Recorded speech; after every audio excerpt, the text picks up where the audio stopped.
Good evening, Willowdale, and welcome to Meet Your Neighbor, NeighborLink North York's weekly Willowdale interview series. Every Monday, we introduce you to a new neighbor in the spirit of building a more connected community here in Willowdale. And we ask our neighbors tough questions like, where is the best place to have some fun, family fun this Friday? To answer that question and more, we are thrilled to be joined this evening by Mesha Tella. You may know Mesha from her work as the ministry coordinator at Willowdale Baptist Church. She's also worked as a project planning consultant with the Ministry of Children, Community, and Social Services. She's gotten a master's in management at the Schulich School of Business and organized a successful Christmas drive-through event last year.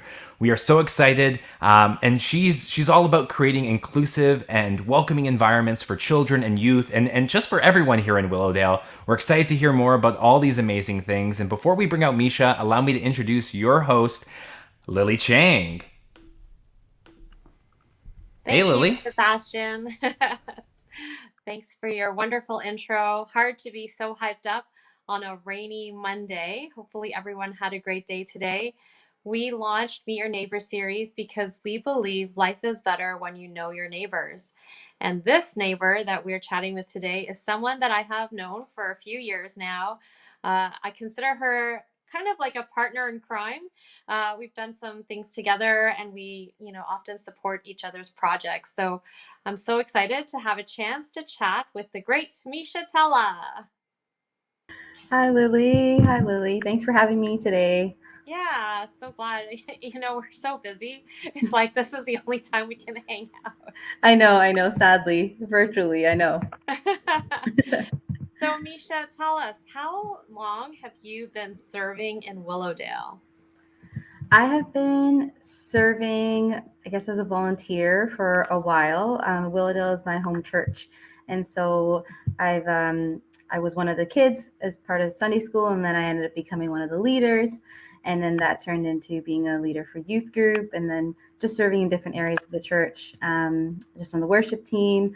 And so overall, probably like I'm 28, so maybe like many years, maybe 20 years, I could say. Just like overall, I've been at the church, but serving officially in a position, a part-time at Willowdale, it's been 3 years. 3 years. So you've been coming to this neck of the woods for almost 2 decades. What are some things that you've grown to love about Willowdale? I love how Willowdale has so many people. Like we're in the center of everything that's happening. We're kind of in the middle of just, there's always something happening at Willowdale. We can count on any event or just meeting people. So that's one thing we consider just our location of where our church is located to be like a lucky spot for us because we're just surrounded by so many condos, families, and so that's my favorite part. I like how we're surrounded by so many people. So yeah. Well, Willowdale Baptist Church is certainly, I think, an anchor church for the community for many, many years. I know for myself, I've only been in Willowdale for, I think, 12 years now. And I have been so grateful for the many community dinners that have been hosted. It's a great way, that before the pandemic, obviously, to meet other neighbors, to not have to cook. I just thought it was such a thoughtful project or initiative. And I believe that really captures the heart of Willowdale Baptist, just the open arms and willingness to bring people into your midst. And I think, Mesha, you carry that DNA so well. And so when I think about the first lockdown and churches shut down, right? And this is the unprecedented, that word that everyone hates now, unprecedented. And, parents as well as kids and ministry leaders were all scrambling. What are we going to do about church? So, what was your creative solution? So during the pandemic, yeah, so it was, I mean, such a crazy time for all of us. And I think it was a time where we didn't know what to do. All of a sudden we weren't able to see the people, that I love to see. That was the one thing that I was like, oh my gosh, like, how are we going to do this? But I was like, there needs to be a way, right? Like, I was like, how can I I mean, I connect with the youth and just the children, and the children don't have access to like a phone. You know what I mean? Like, how do you really, I hope they're okay. That was my initial concern. And then that thought led me to thinking, okay, well, how do I really connect to these kids? How do I connect to the youth? I tried to do this online thing. It just wasn't working, like putting on Zoom. It just wasn't. Eventually that people stopped coming. So I was like, okay, there must be a way. And so I was like, all right, let's try to do these little, I said, okay, 1 week, let's do like just a care package, just a surprise package for kids. We'll put together some prizes. We had a bunch of materials left from just like not having Sunday school. And so I was like, okay, well, let's put this thing together. So I remember myself, two other people, my sister, another leader, came together, put these things together. And we thought it would just be a one-time thing, right? We were like, okay, at least we get to see these kids, see them from a distance, say hi to them. It would just be so nice. What we didn't realize after we made all those deliveries, so I think we made it to like at least 10 kids, 10, 15 kids. It made us feel so good, like so fulfilling. I know it was almost like Christmas for them. I know, Lily, you say this about your kids too, that they're always looking forward to those. But we're like, okay, can we do this another week? Literally, it was just taking it a week at a time. I was like, maybe we could do it in one more week. And we did it the next week. And then we did it the next week. And we did it the next week. And honestly, that turned into a whole year and a half. And we're still kind of going now, but it was just, okay, then how do we incorporate like a Sunday school into it, a lesson? So it's more, we're not giving them like candy and presents, but it's more like, resourceful. And so then we started putting Bible lessons, and it turned into an online Sunday school. And it's grown from 10 kids. It was growing to 20, then 25, word of mouth.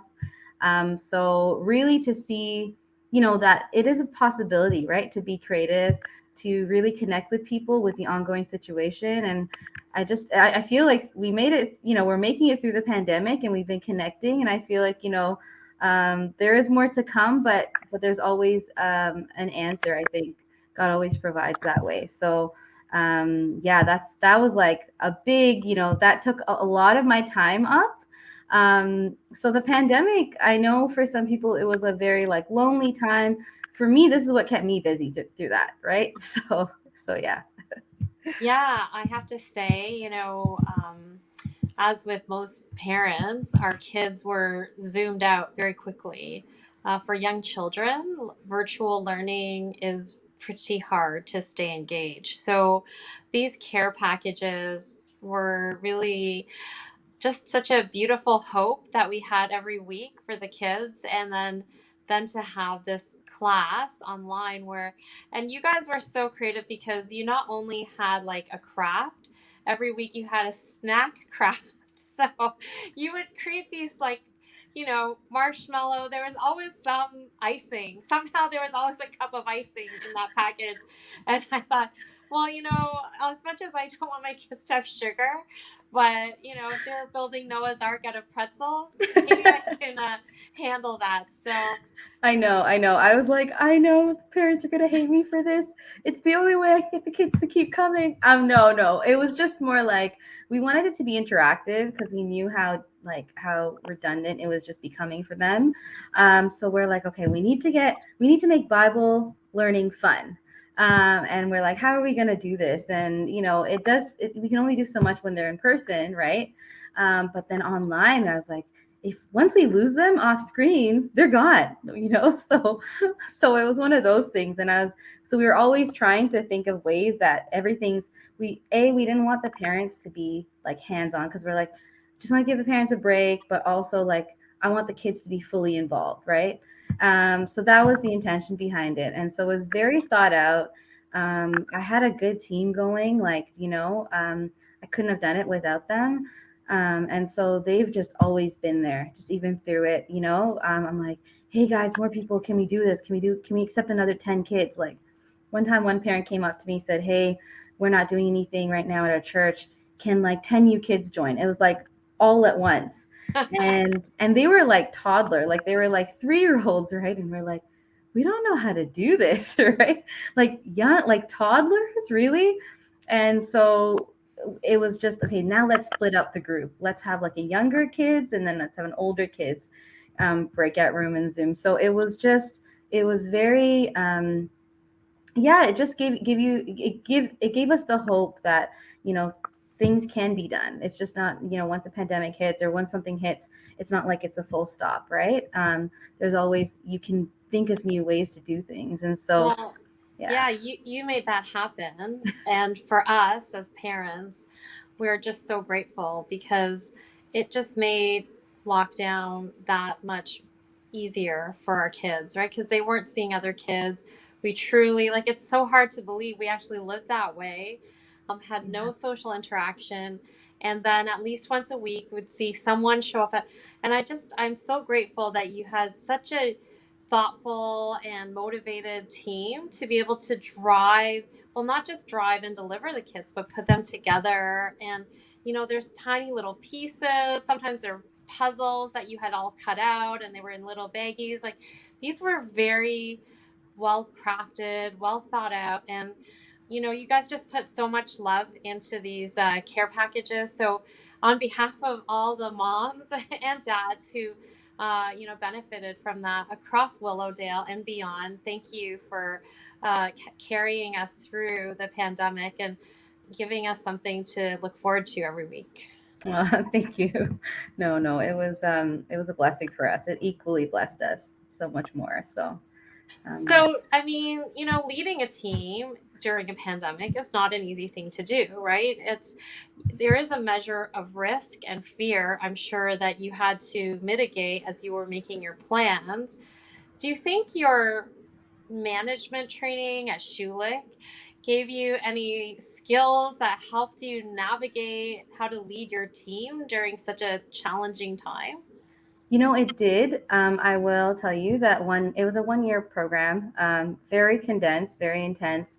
But you had to work with like multiple groups at the same time. So you were exposed to different personalities. You were exposed to being a team lead in one group and just being under a team lead in another group. So it taught you like a bunch of things. Like, it taught you humility, it taught you how to take leadership, how to be able to say no to some people, how to be able to say yes. So it did teach me indirectly, I think, but I think that maybe that was the intention behind having it structured that way.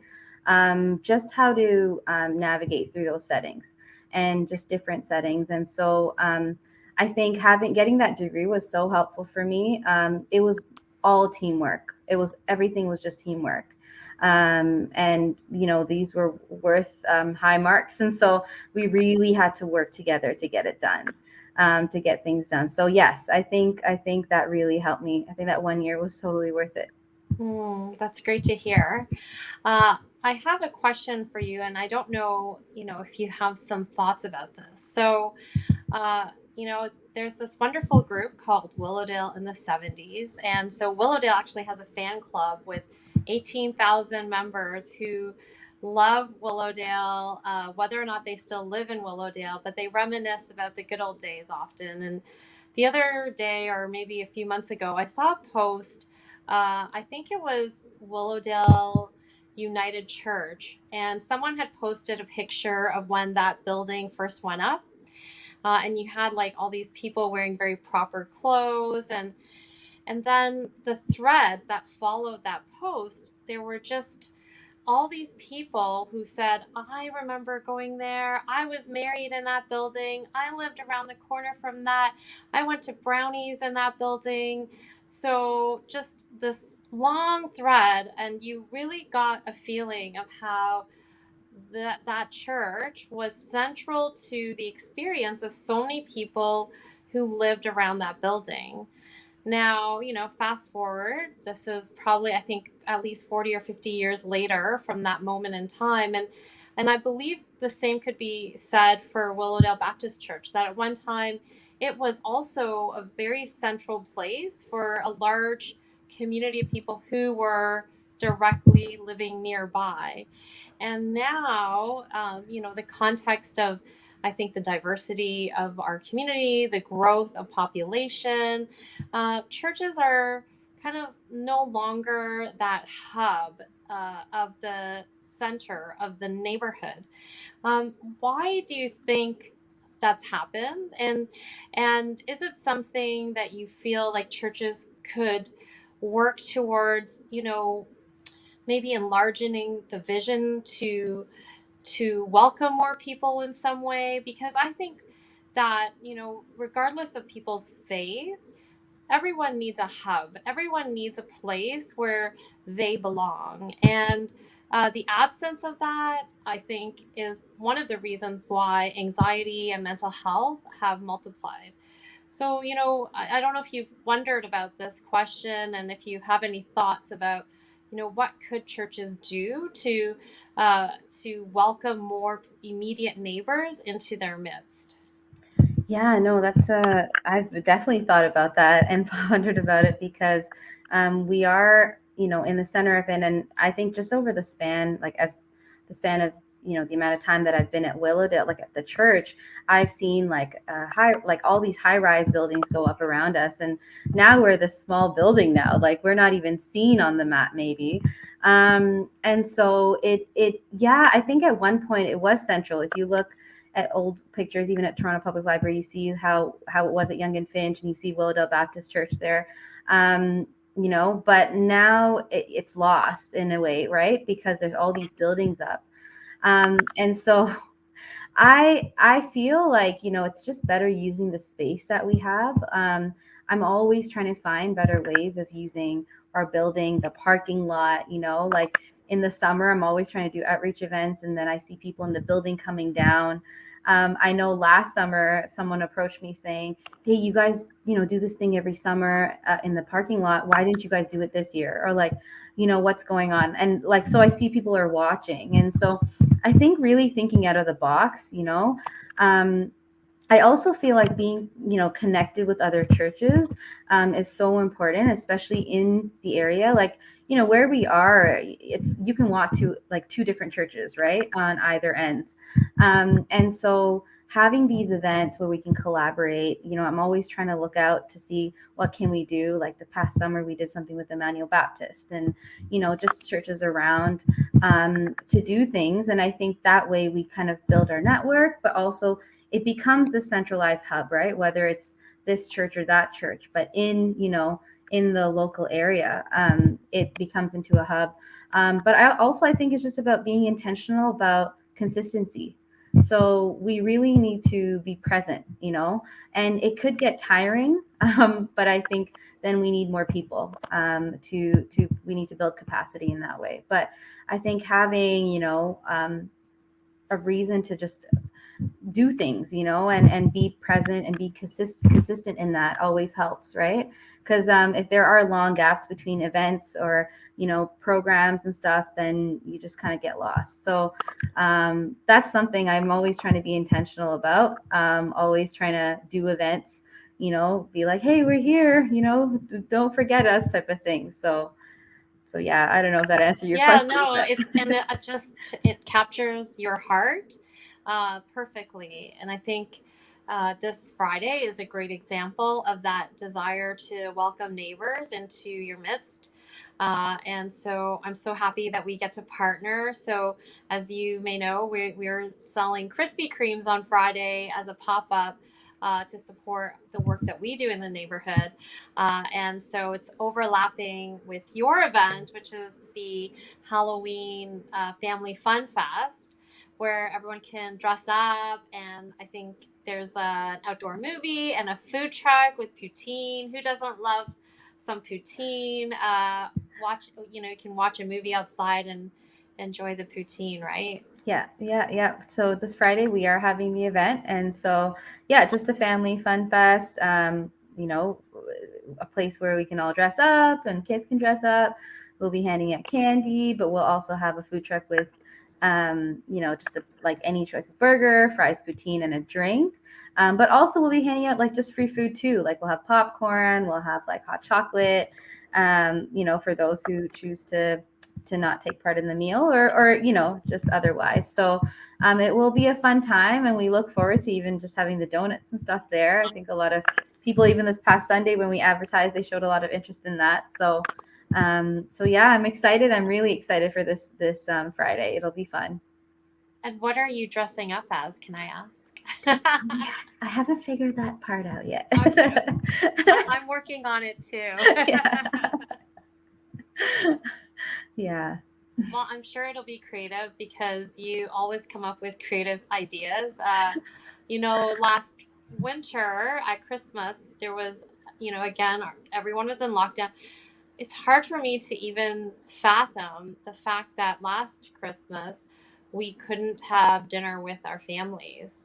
And so we all kind of went into this real, for some people, quite a dark isolation. Yeah. And in the midst of that, you guys put on a phenomenal drive-through event with many, many bales of hay that ended up in my garden.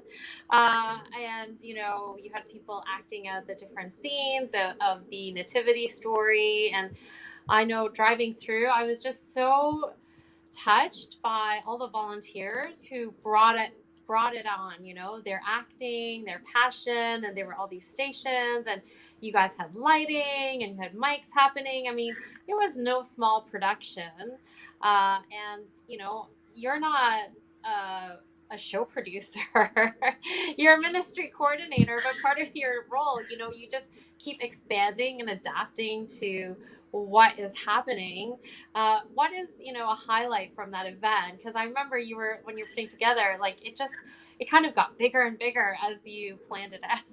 Yeah. So just a common pattern over everything that I plan is that I like, yeah, it's crazy because I had this vision and then it just kept getting bigger. And I was like, well, maybe we can do this and do this. And so some people think I'm crazy for doing things like that. They're just like, Mesha, I don't know how you're going to pull this off. But just, I guess, you know what, like I could give it to them. They just trust me, right? Like, and I really respect that because even after it, because there were so many people part of that production, like a lot, maybe over 20 people.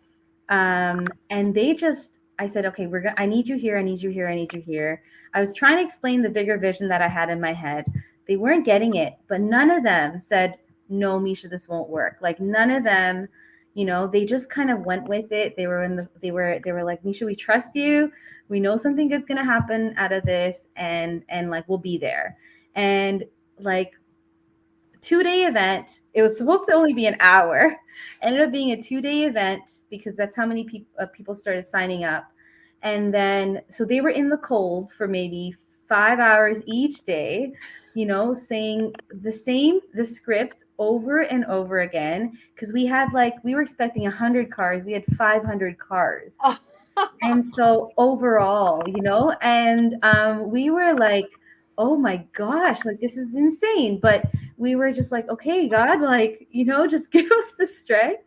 And I was out with them in the front, as well. And, one thing is, yeah, they trusted me. And at the end of it, they're like, Mesha, that's when they all started speaking out, right? And they were like, honestly, Mesha, when you were talking about it, I thought you were crazy, but we just chose to just follow your lead, and we did. And this is amazing. Like, I can't believe we pulled this thing off, right? And so I don't know, like looking back at it, it made sense in my head, but the fact that people were there and they were so willing to be a part of it, I mean, it wouldn't have happened, if they weren't. And so one thing that I can really, that not many people know what happened that weekend is that we had all these hay bales. We had the whole setup in the parking lot, just to take it down on Saturday night and bring it back on Sunday was just such a hassle. And everyone was just freezing from the cold. And so we had 2 people sleep at the church overnight and wake up every 2 hours to make sure things weren't stolen or destroyed in the parking lot. And then they were like they were both acting the next day as well, part of so I was like, guys, are you sure? They're like, yeah, Mesha. And so the fact that we, had just people that were so giving, I know I'm the face of it, but it can't happen without this whole team. The credit goes to them completely because they just trusted me through it. So And that to also say, like, even the leadership, the church leadership, the elders, the deacons at the church, they were also so on board with everything. And I don't think they really understood what I was trying to do until it actually happened. And so, that being said, I was just so grateful for everyone, and everyone that came out too. So, and some people came, like, they went through once and then they came again and then they came the next day. And so, even just without the support of people coming out, right, we wouldn't have been able to even do that. So, as long as people are always willing to come out and just like be a part of it, we're willing to have things like this, because that's the whole point. We really want to be that light in the community, and do just fun things like this for people. So just for Willowdale. And so, yeah, last year was so memorable. Those were just one of the highlights. I think that was the biggest highlight for me last year during the COVID year. That's just amazing. And, you are the kind of leader that inspires people to jump off the cliff with you. So That's the best way to put it. That's the they best don't way to even put it. know if there's a parachute or not. They're just like, Mesha said jump, who are going to go for it? I know, that's how it was last year. Oh man. That's amazing. And, I do also look forward to collaborating with you on December 4th. We're going to have our second annual Christmas walking parade. And you guys are going to be making up some warm chili so that people can enjoy that. And our little dream is growing because now we're adding a Christmas market in the parking lot of Willowdale Baptist. So that parking lot seems to, add steroids to every event. But yeah, we look forward to bringing some good cheer to the streets of Willowdale on December 4th. And hopefully a lot of people can come out and enjoy some food, enjoy some music, go marching down Young Street together, maybe dress up as a reindeer or your favorite ugly Christmas sweater. It's going to be a lot of fun. Yeah, no, for sure. I'm looking forward to it too. It'll be something that, like, that's how we are getting bigger. We're expanding, right? We're just trying to broaden our network, and this is like one of the best ways to do that. So I'm really excited, for the next coming weeks of just all the events that are happening in Willowdale. Yeah. Mm-hmm. Well, now it's time for our Willowdale rapid fire round. And basically, don't worry, there's no points and no prizes. But basically, yeah, just a succession of quick questions about your experience in Willowdale. So, Okay. number one, what is your favorite spot to hang out in Willowdale? I think I know the answer. I'm just gonna say my church, WBC. As lame as it sounds, but I'm always there. I think it's almost like my second home. Well, you really, came of age in that building, right? So it's probably a very meaningful place for you, and it's your place where you bring people to jump off cliffs. So, what is your favorite place to eat in Willowdale? I am always at Kaigum, like just right across the street. It's the Korean restaurant. It wasn't there before when I was like, as I grew up, but I know it's pretty recent, but I'm always there. So I'm always telling them, hey, like, and I'm taking like 15 people with me when I go there. So so that's a way to support a local business. That's amazing. And what do you think sets Willowdale apart from other neighborhoods? I think the location and the diversity of how many people are, in the area. Yeah. Mm-hmm. How has Willowdale changed since you first started attending Willowdale Baptist Church?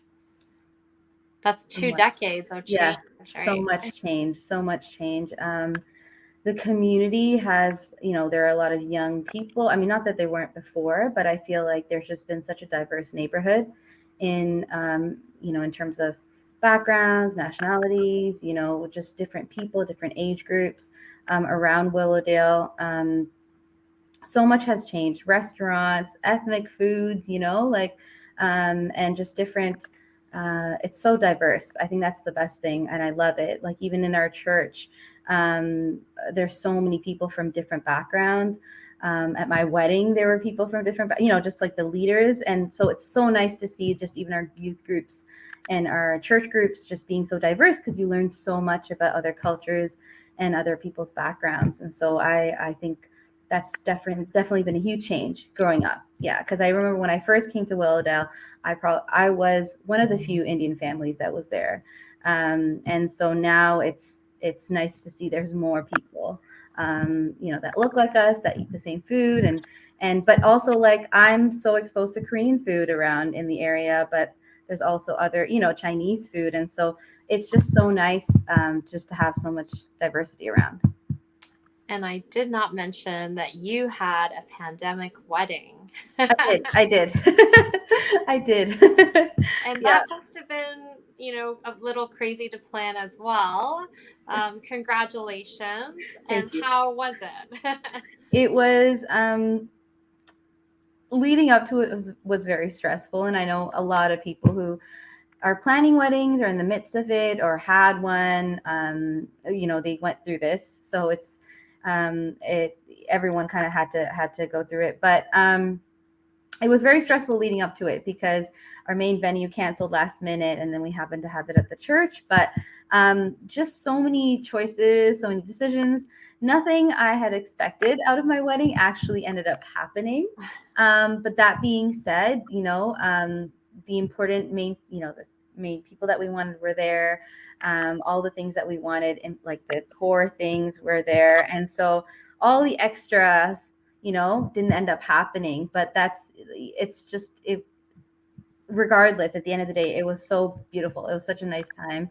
And we always look back at it. We only had 50 people at the wedding. And knowing, where I'm from, Brown Indian weddings, they're huge. And so having 50 people is just like, wow, like, I don't know, no one would believe me, if I said that in India. Like, so it was a hard decision to allow people, but also at the same time, it was just the best way to keep everyone safe. So, but that being said, at the live stream, we had like 700 people watching at the same time. So just a little, a glimpse of what could have happened. But at the same time, I think it was just perfect. It was the way, looking back at it, we never expected it to be like that, but it was so intimate. It was so nice. It was so close. And we couldn't have had it any differently. I can't imagine it being any differently. So, just blessed by how everything went by. And, at the end of the day, if it's God's will, it's going to happen. Right. And so that's kind of how things went. Yeah. So you'll have to have a huge post-pandemic wedding part 2 party, right? I know everyone's like, are you guys having a reception? Maybe for your 1 year. I'm like, I don't know. We'll see. But they're like, we just don't feel like, that we just need to celebrate more. So yeah, we'll see how things go about. What is one thing you'd love to see more of in Willowdale? I would love to just see more of I think more of like a collaborative approach with things. Being able to kind of be okay with having new people. Sometimes we get so used to just, being closed off with our church group or our, just our small group and stuff like that. But I guess just expanding and being open to more collaborations with other, with restaurants. Like for me too, I've had to work through that. Having a food truck this Friday, like that was like something that I was like, asked me 6 months ago, I'd be like, yeah, no way. I don't know if I could do that. But, just being open to seeing how we can include people, whether that's businesses, whether that's like other churches, other communities, other groups, community center groups, just different groups in the community, just seeing how we can all collaborate that, into an event. It's almost like killing two birds with one stone. Like, you know what I mean? Like we build that connection, but then they also build a connection, and then the network kind of gets bigger, and but in a collaborative way. So I think that lens of having that, I think, would be so good. And just having that being comfortable to just say, hey, I'm going over to this other church for this, and not feeling weird about it because of how we're so used to being, seeing each other at different events all the time. So that kind of that kind of perspective, I think, is something that I think I am seeing, but more of would be better, would be good. You speak the language of my heart, Mesha. I will dream that dream with you. Yeah, we have a lot of dreams together. I think so. We might have to just have like a huge, fall fair next year with merry-go-round or a Ferris wheel. Don't say it. You never know. Yeah. It just might end up happening.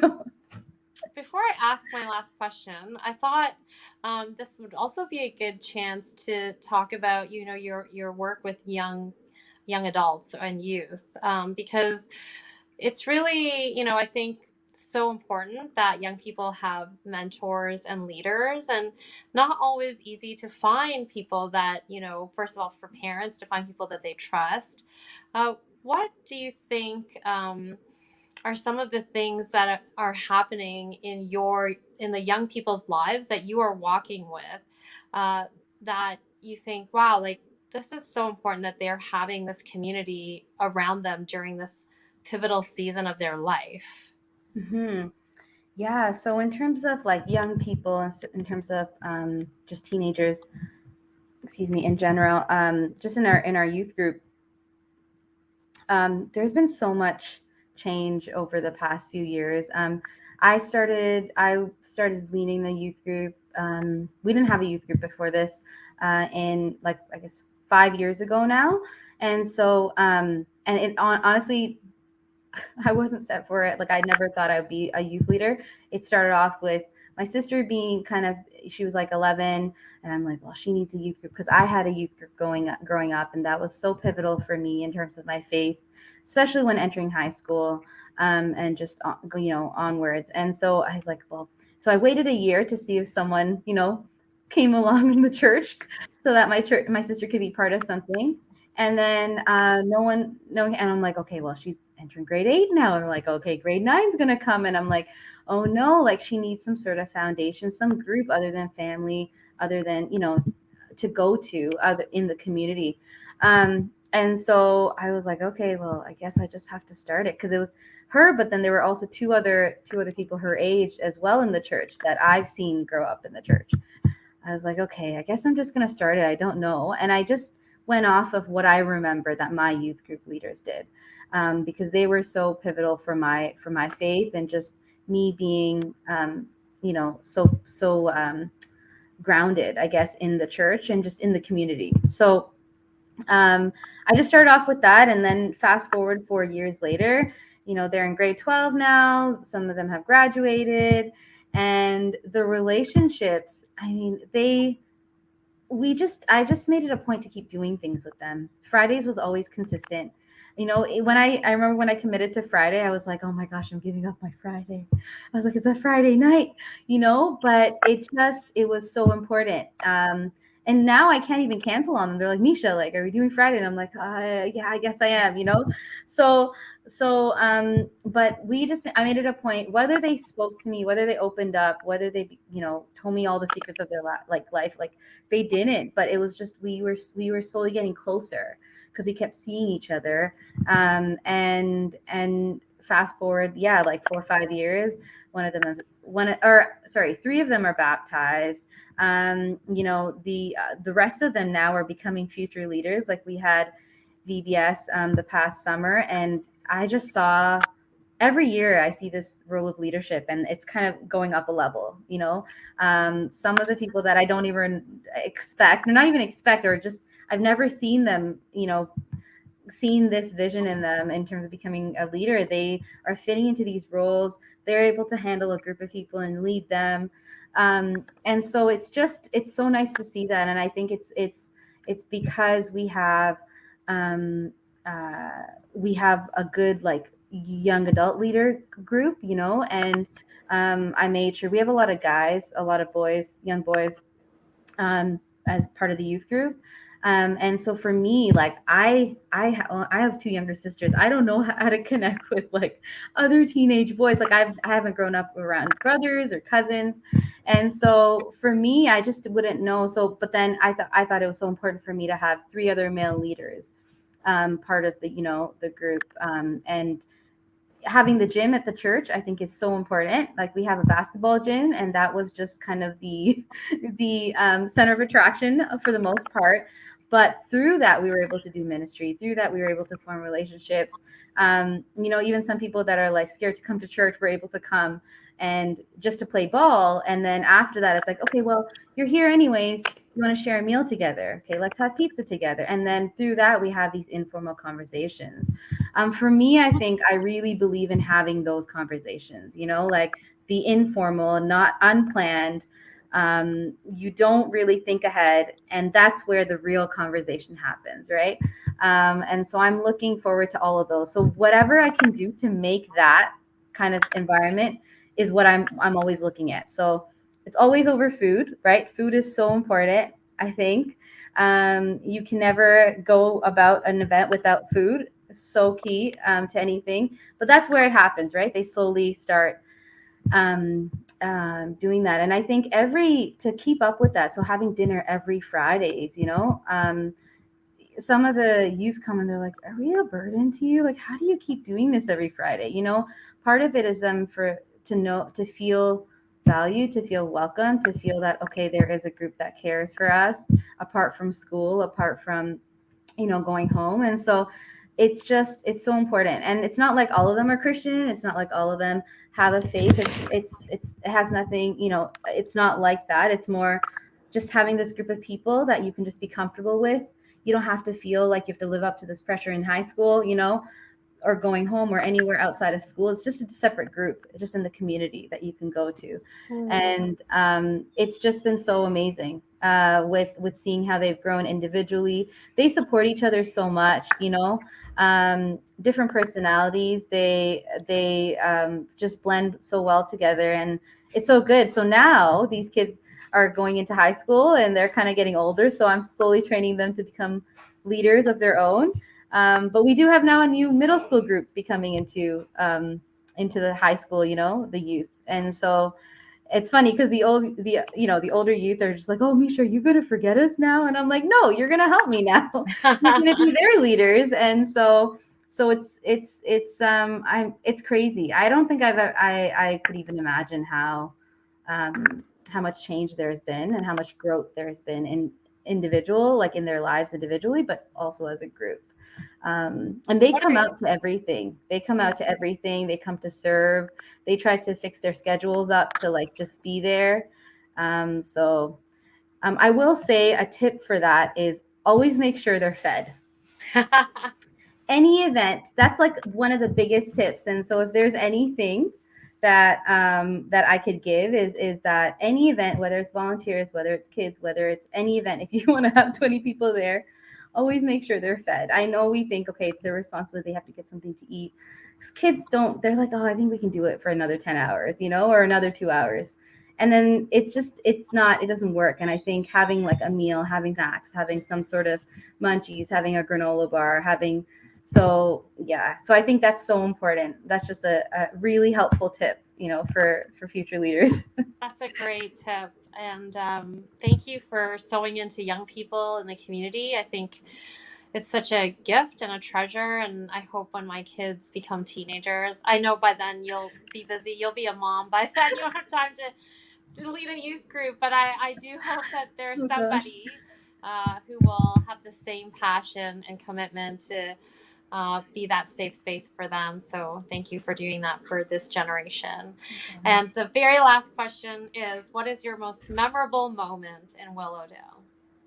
Oh man, I have so many. My most memorable, I think the drive-through last year. I think that was my most memorable. Just everything that happened, everything that went about, and like my youth were a part of it. The leaders were a part of it. Elders from the church were a part of it. It was such a team effort, just a whole church effort, different ages, different groups, and it was so amazing. I think that was my most memorable. yeah. Who knows? Maybe someday you're going to be like a Broadway producer, because you you certainly have developed some special skills that would probably be aligned. So I know this year we're like, okay, guys, what can we do now? Like yeah. we're in the brainstorming parts of, of the stages of that. And now we're like, okay, so I'm getting my team together this week and we're going to like be brainstorming of some ways so that we can be creative and, just having some event just for Christmas. So important. Well, we look forward to finding out what that is. And I look forward to celebrating the fall and Halloween with you on Friday. And we'll be eating poutine and Krispy Kremes together. So Yeah. thanks so much for hanging out, Mesha. I really appreciate this. Thank you. Thanks, Lily. Thanks for having me on. And I'm just looking forward to everyone being at the event and on Friday. And yeah, we're going to have a good time. Thanks for everyone for tuning in. Take care. I cannot wait. It's going to be so fun on Friday. I need to figure out my costume too. And I'm just throwing this out there, Mesha. In elementary school, I did a really killer little drummer boy for our nativity. So if you need a not so little drummer boy, I'm ready. I'm waiting in the wings. No, that's awesome. Thank you for everything that you do in the community, and we're excited to see it all come together on Friday. We hope that all those tuning in will join us. Like you said, Krispy Kreme donuts, poutine, a movie. I can't think of a better way to start the Halloween weekend with some family fun. On the bottom there, I've got a little scroller so you can see the link where you can find out some more information. And you can also, if you'd like to purchase a meal ticket ahead of time for the dinner, you can do so. There's still donuts available, so I've got that down at the bottom as well. So feel free to order your donuts. They're selling like hotcakes, so grab your donuts quick. And yeah, we'll be back next time, same place, new neighbor. Thanks, Mesha. Thanks, Lily. Everyone, have yourself a wonderful Monday. Thank you. Bye, everyone.